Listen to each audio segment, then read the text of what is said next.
या कोणताही दोष नाही, कारण ज्या बाईला आई होता आलं नाही त्या बाईला माय लेकराचं नातं काय असतं काय कळणार. म्हणून एक छोटंसं उदाहरण तुम्हाला सांगतो मासाहेब, माय लेकराचं प्रेम काय असतं, आईची माया काय असते.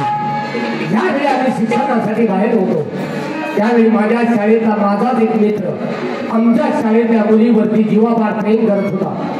दोघांचे प्रेम संबंध बरेच दिवस चालू होते, पण त्या मुलीला त्या मुलावरती विश्वास नव्हता. म्हणून एक दिवस त्या मुलीने ठरवलं आज आपण याची परीक्षा घ्यायचं. म्हणून त्या मुलीने त्या मुलाला जवळ बोलवलं आणि विचारलं तुझं माझ्यावरती किती प्रेम आहे. प्रेमाने वेडा झालेला तो मुलगा त्याच प्रेमाला माझं तुझ्यावरती इतका प्रेम आहे, या जगात याची कोणती एखादी गोष्ट मला मी तुझ्यासाठी त्या पायावर आणून टाकण्यास तयार आहे. त्यावेळी त्या मुलीने सांगितलं या जगातली मला कोणतीच गोष्ट नको आहे, फक्त मी सांगते तेवढं जर तू काम केलं तर कारण की मी समजेल की तुझं माझ्यावरती जीवापाड प्रेम आहे. त्या मुलाने सांगितलं सांग काय हवंय. त्यावेळी त्या मुलीने सांगितलं जर तुझं खरंच माझ्यावरती जर जीवापाड प्रेम असेल तर याच पावली जा आणि आईचं काळीच ठेवले. हो साहेब प्रेमाने वेळा झालेला तो मुलगा मागचा पुढचा विचार न करता ठोकर दिला आणि तिथून निघून गेला. लगभग गेला शाळेत गेला. शाळेत आपलं दप्तर घेतलं आणि घराच्या दिशेनं धावत सुटला. घर जवळ एकाच समोर दारात उभी होती आई. आईने पाहिला मुलगा येतोय. आई लगबगीनं आत गेली. पाण्याचा तांब्या दाराची घेऊन उभे राहिली. पण त्या मुलाचं त्या आईकडे आणि त्या पाण्याच्या तांब्याकडे सुद्धा लक्ष नव्हतं. फक्त याच्या डोक्यात विचार होता आईचं काळीच कसं मिळवायचं. तो तसाच आपल्या खोलीमध्ये गेला. दप्तर उद्यानं फेकून दिला. पलंगावरती अंग टाकलं. त्या माऊलीनं त्या दारात उभारा क्षणभर विचार केला. आज आपल्या मुलाचं शाळेत कुणाशी तरी भांडण झालेला असावं. मुलगा थोडा रागाच्या भरावरती आहे. त्याचा राग शांत झाल्यानंतर आपण मुलाच्या जवळ जाऊ म्हणून ती माऊली तशीच स्वयंपाकघरात आली. स्वयंपाकघरात येतात त्या माऊलीने धरणीवरती अंग टाकतात. त्या माऊलीचा कधी डोळा लागला तिलाच कळला नाही. पण या मुलाला मात्र त्याच्या खोलीत झोप नव्हती. फक्त या अंगावरून त्या अंगावरून करत होता. कारण त्याला मिळवायचं होतं आईच काळी. मुलगा लगबगीने उठला. आजूबाजूला कुणी आहे का नाही पाहिलं. पण त्या घरात शिवाय दोघाशिवाय तिसरा माणूस कुणीच नव्हता. लगबगीने आपल्या स्वयंपाकघराच्या दिशेने गेला. आईचा राग शांत झोपलेली पाहिलं. स्वयंपाकघराच्या कोपऱ्यात असणारा तो खंजर हातात घेतला. आईच्या जवळ आला. आईच्या डोळे भरून रूप पाहिलं आणि हातात असणारा तोच खंजर आईच्या छातीला हात आईच्या काळजाचा धड घेतला आणि आपण केलेला पराक्रम त्या प्रेसेला दाखवण्यात आले. धावत सुटला. धावत जात असताना दैव योगाने एका ठिकाणी त्याला ठेच लागली. हा धडपडीवरती कोसळला. हातात असणाऱ्या काळजाचा धड एका बाजूला पडला आणि हा एका बाजूला पडला. त्यावेळी त्या मातीनं परवडलेल्या काळजाच्या धडातून आवाज आला. बाळ उठ बाळ तुला कुठे लागलं का. साहेब त्याला म्हणतात की आईचं प्रेम. त्याला म्हणतात की आईची माया. तुमचं हे आईचं प्रेम नसून एखाद्या गाडगिनीचं प्रेम राहावं लागेल. होय आणि ऐकून घेतो ना तुम्ही कसंही व्हावं आणि आमचा अपमान करावा. तुम्ही काही जर म्हटला ना तर त्या गोष्टीचा मला रागच नाही. कारण का माझं प्रेमच आहे तुमच्यावर. साहेब माणसाचं प्रेम प्रेमाने जिंकायचं असतं जबरदस्तीने नाही. आणि तरी त्याला तुम्ही जबरदस्तीने मिळवण्याचा प्रयत्न केला तर त्याला प्रेम म्हणता येत नाही. तर त्याला या शरीराने भूक भागवण्यासाठी केलेला वासनाकार आणि ऐकू नको म्हणून कसेही म्हणावं काहीही म्हणावं. मी एकच सांगते आहे माझ्या प्रेमाला कबूल आहे. कारण एकच सांगा साहेब एक वेळा काय मला 1000 वेळा तरी विचार कर माझे विचार बदलणार नाही. नाही माझ्या प्रेमाला कबूल नाही. नाही नाही नाही नाही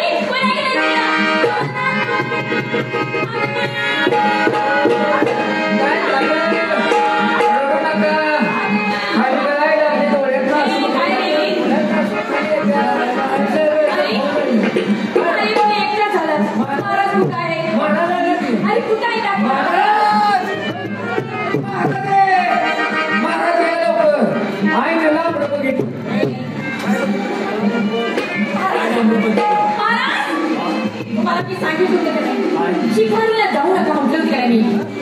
तरी तुम्ही गेला. लवकर या म्हणून सांगितलं तरी तुम्ही काय होतं नाही. किती वाट बघायची किती वाट बघायची मी तुमची. अहो रात्र झाली. मध्यान रात्र उडी गेली तरी तुमचा पत्ता नाही.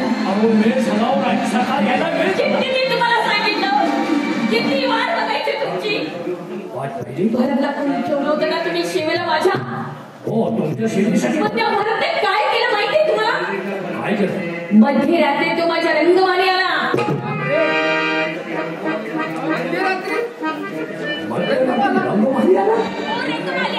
आता या आईला काही राग यायचं काम आहे का महाराज.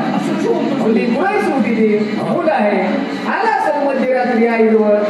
हा काहीतरी मागितलं असेल. आई मला भोगा लागले काहीतरी खायला बी म्हटलं असेल. हे का वाटलं एवढंच नाही आला रात्री मला देऊन पंखाव बसला.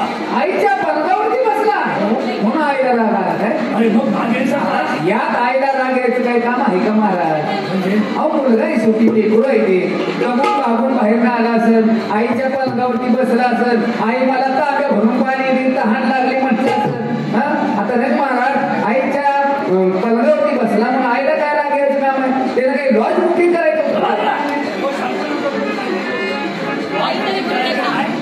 अहो एवढंच काही बसला ती बसला आणि माझा पदर ठरला.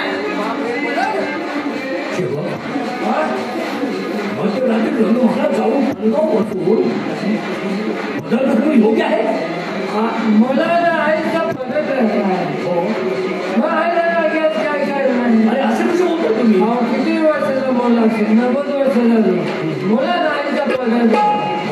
आता मला सांगा हे जत्रा आहे जत्रा आई सांगा मुली येते का नाही? लहान मुलं आई बरोबर येत असते. येते का नाही? हो मग त्या मुलाला त्या जत्रेची कोणती गोष्ट आवडते? मूल काय करतात आईचा पदर असा करतात आईला काय म्हणतात आई मला भजी दे की आई मला लाडू दे की आई मला जिलेबी दे की माझ्या आईला राग आहे का? आहे का मला सांगा ह्या काळात गेलो आणि तसं नाही. अहो एवढंच काही पदरच पडला नाही पण माझ्या छातीवरती हात ठेवला.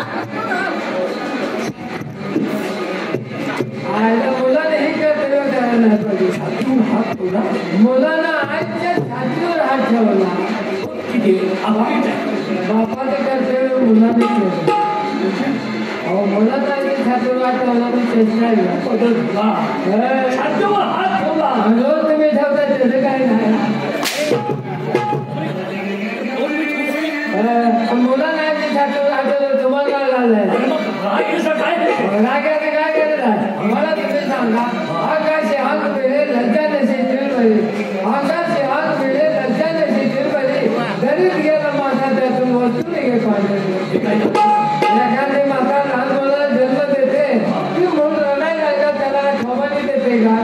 त्याला पाजण्याचा प्रयत्न करते अशी पोटाशी करते आणि पाजण्याचा प्रयत्न करते. मूल काय करतं एक जण तोंडात करतं आणि एका क्षणा असा हात ठेवतं कारण माझ्या खावाचा पदार्थ कोणी नेऊन अंगाची आग म्हणजे लज्जा नाही शिकली बरे त्या लहान मुलाचं पोटात आईची पोटी त्याला आयला राग आहे का? आहे का? अंगाची आग म्हणजे लज्जा नाही शिकली. गरीब गेला मासा गरीब म्हणजे मुलाचं तोंड माझा म्हणजे आईचं सण त्याच्या वस्तू निघे पांढरे म्हणजे आईच्या जन्माचं दूध असेल तर पांढरं या काळाला मधी मधी तोंड खा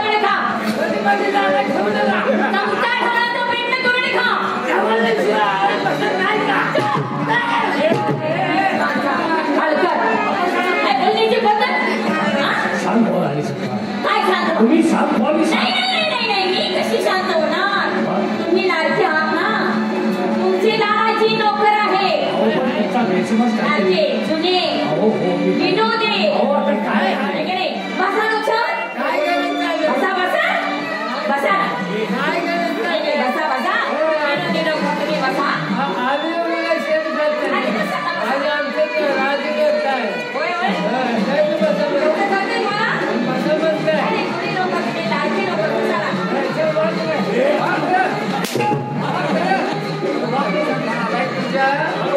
आणि रागाने म्हणतात डोक्यावर बसत तरी मग धुवा कर तोंडात पाय घालू करायचं पुन्हा जरा इथं ना आलाय तुझ्या महाराज मी बसलो होतो डोक्यावर का पण ते टाळला नको ते थकणार काय नको ते काय अहो आणि काय सांगू तुम्हाला एवढंच काही पण त्यानं माझ्यावर बलात्कार करण्याचा प्रयत्न करत होता माहिती तुम्हाला. आईवर बलात्कार करण्याचा प्रयत्न करणार होता. काय ऐकतोय मी हे? करणार होता केला नाही. करणार होता म्हणजे अंदाज करणार होता हा अंदाज आहे आता आमचं कसं गुरुनाथ चिकित्सा डॉक्टर कसा रोग तसा दवा एखाद्या माणसाला लहानशी फुले उठली तर डॉक्टर त्याचं ऑपरेशन करतो का? नाही जरा मलम लावायला ते कंबर होते. तर आमचे कसे एखाद्या माणसाने वांगे चोरी केलं त्याला फासाला लटकवतो का? त्याला सोडून देतो. परत असा गुन्हा करू नको म्हणून. बरोबर बरोबर काय वांग्याची चोरी ही वांग्याची चोरी. ही वांग्याची चोरी. नाही साहेब ते म्हणताय ते बरोबर आहे. मी सांगितलेलं खोटं. अहो तुम्ही सांग थोडा. ही वांग्याची चोरी. अहो मी काय म्हणतो त्यांच्याकडे निघून जाऊ. तिकीट काढून देऊ. ए बाबा, ए. मी डोकं फोडून घेऊ. दगड आणून देऊ. मी आता काय करू? मीच मध्ये पाहिलं. अरे तुम्ही स्वतः रे आमच्या घरात आगोप झालाय आणि तुम्ही काय हे लावले काय मला हो बाई तुम्ही सांगा नको मला अहिला करते का? हिला. आई म्हणते काय? आई आई मग कधी आई म्हणणार आहे म्हणाले तो हाणले काय नाही. काय मग तू होई काय पुढे काय पुढे आहे होय? अरे नेमकं बोलतोस तरी काय? तुम्ही सांगतो तुम्ही त्यांचं काय कोणा का? मी काय मी जे आता काय सांगितलंय ते सगळं खरं आहे. त्या नाल्याकडे बोलवून घ्या. त्या नाल्याकडे बोलवून घ्या. बोलवा ना त्याला बोलव. त्या घराला बोलवा. सांगतो बोलवा घे त्याला. आईले तापली बरं सांगतो आईलेची देव आई घेऊन दादा मुलाला झक मारल्या ए काय तरी बोल नको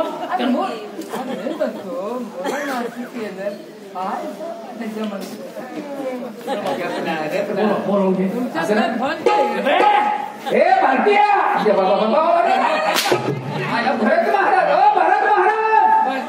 भरत महाराज या गादी बसवायचं गादी दिसे काय तुमचं काय सांगा गादी दिसे हो चला ताबडतोब गादी बसवायच्या जोडीदार खामोश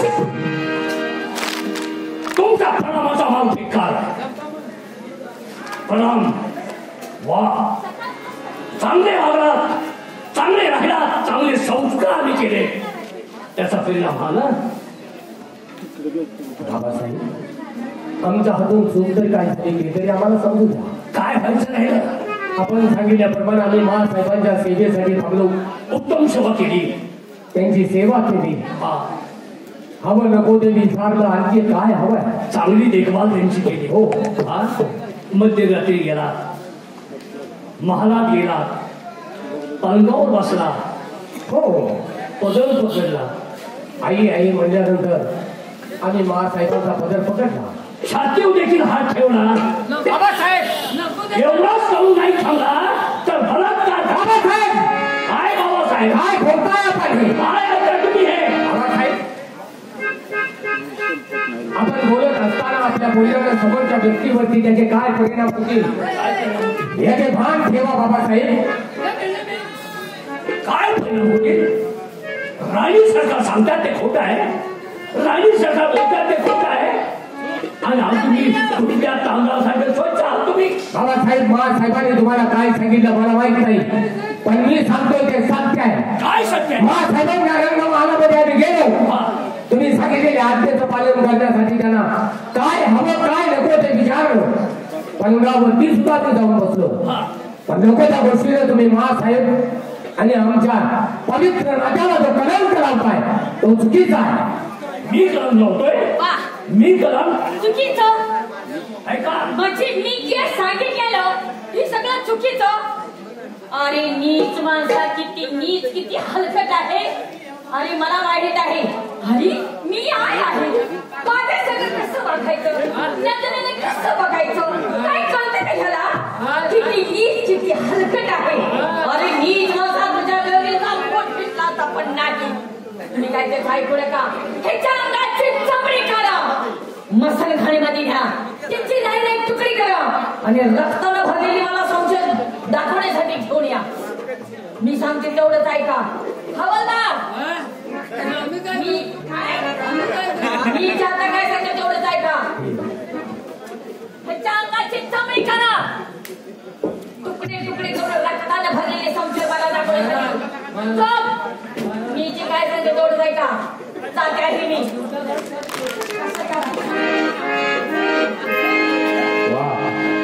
पाहिलं यालाच म्हणतात बाईच्या अंगात 36 नखरे. एक नखरा दाखवला तर आकाश पाताळ एक होतं. अरे देवाधिकांची वाट लावली एका स्त्रीनं, मग तुमच्या आमच्या सगळ्या सामान्य माणसाची वाट लावायला किती वेळ लागणार आहे? पण हरकत नाही, सत्याचा पाठीलागा तो परमेश्वर आहे. सत्य बाहेर येण्यासाठी थोडा वेळ लागत असतो, पण एक ना एक दिवस सत्य बाहेर आल्याशिवाय राहत नाही. बाबासाहेब, मी सांगतोय ते सत्य आहे. माझ्या हातून कोणत्याच प्रकारचा हा गुन्हा घडलेला नाहीये.